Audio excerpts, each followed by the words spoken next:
I was baptized and confirmed in the Lutheran Church, though my faith journey didn't truly begin until my 30s when I moved to the Jersey Shore alone and joined Holy Trinity Lutheran Church in Manasquan.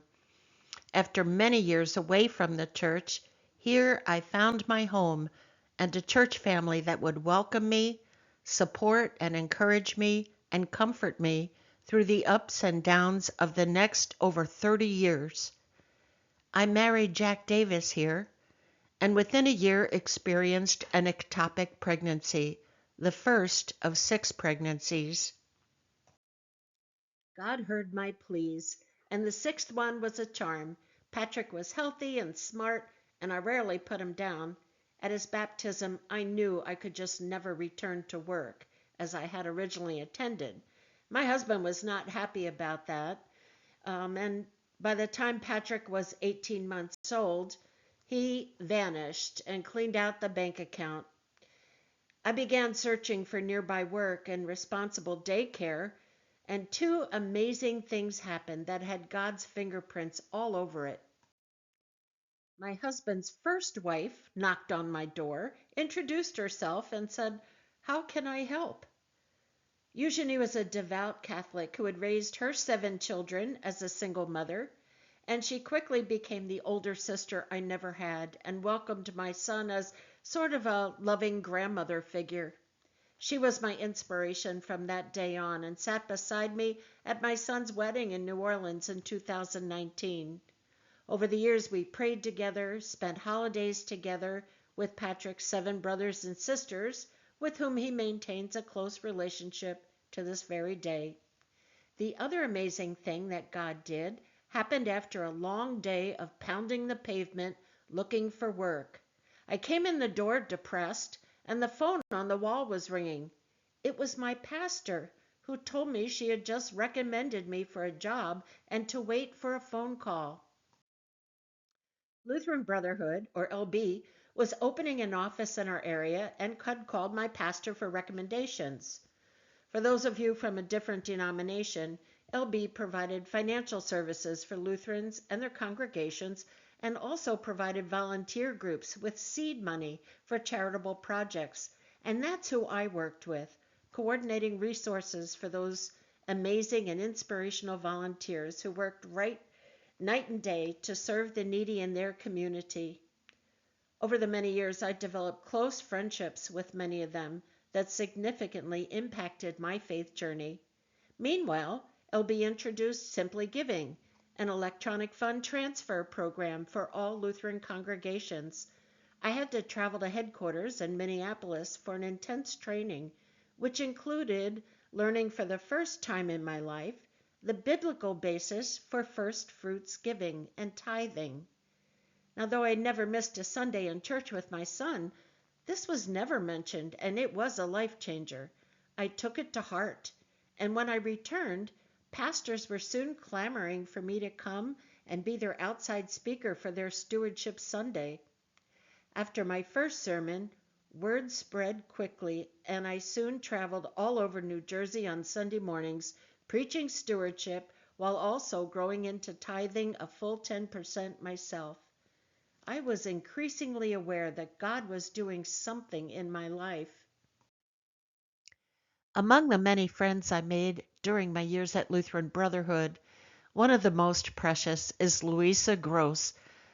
After retiring as a special ed teacher in Philadelphia, she enrolled at the Lutheran Seminary of Philadelphia as their oldest ever seminarian at age 79, becoming an ordained minister at age 81, and was featured on the cover of the Lutheran magazine.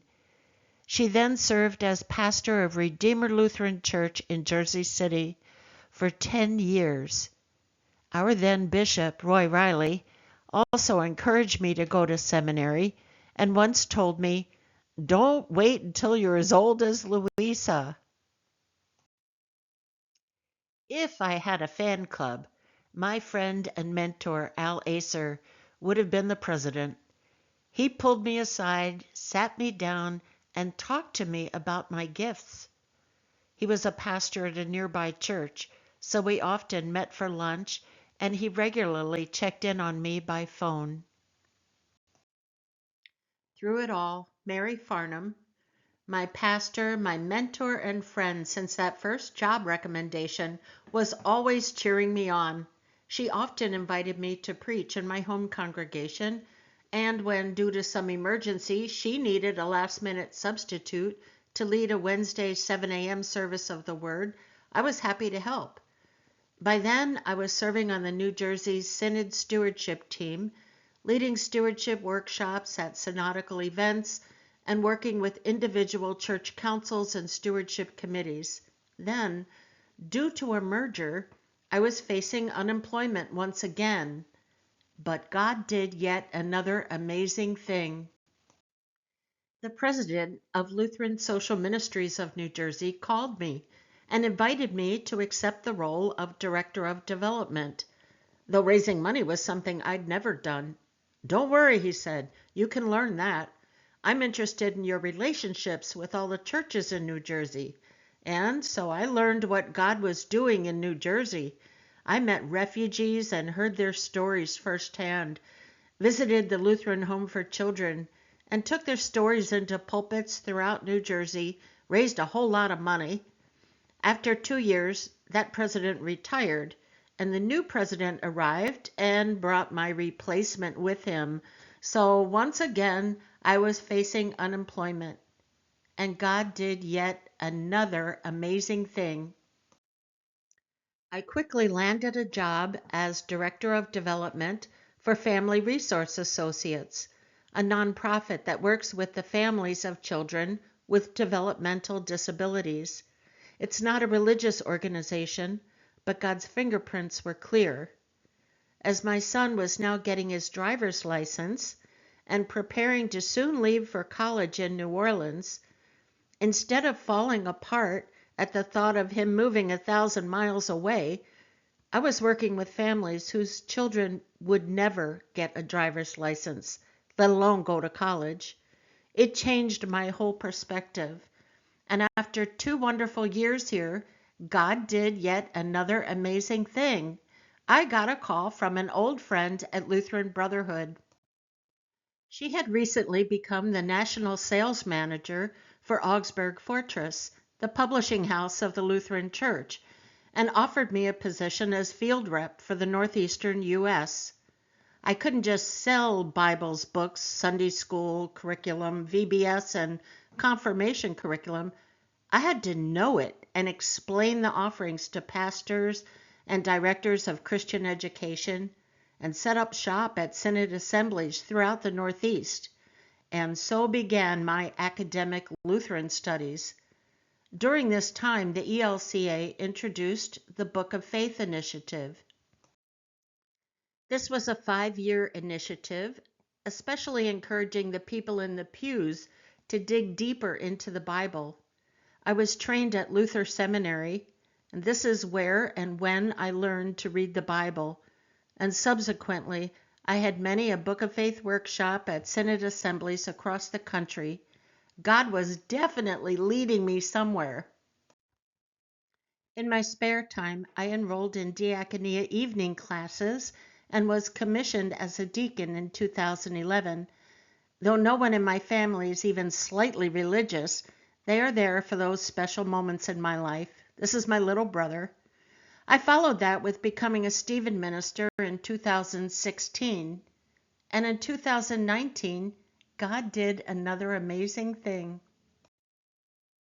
After almost 30 years of being single, I met and married Peter Murphy, the love of my life. It was the first time I had a partner to share my faith with, and the first time I shared my morning devotions with someone. We moved to Florida in April of 22 and immediately got active at Hope Lutheran Church. Peter was killed in a car accident that December. After months of 2 different grief support groups, it dawned on me that now I can finally go to seminary. In September of 23, I joined a few friends from church on a 10-day trip to the Holy Land. It was a life-changing adventure to walk where Jesus walked, kneel at the place of his birth, descend into the pit where he was imprisoned. My pastor affirming my baptism in the River Jordan was the absolute highlight of my trip. That and our stop in Magdala. This mural, called The Encounter, took my breath away. For so many years, I've been reaching for the hem of Jesus' robe. This artwork now hangs over my desk at home. We arrived back in Florida on October 4th, 4 days before the war began. The only traveling I've done since then is to New Orleans. I finally got a grandson in July of 2024, and right now my car is packed, and as soon as we finish this class, I'm off to spend Halloween weekend with this sweet blessing, my grandson Ryder, for Halloween. Thank you for listening.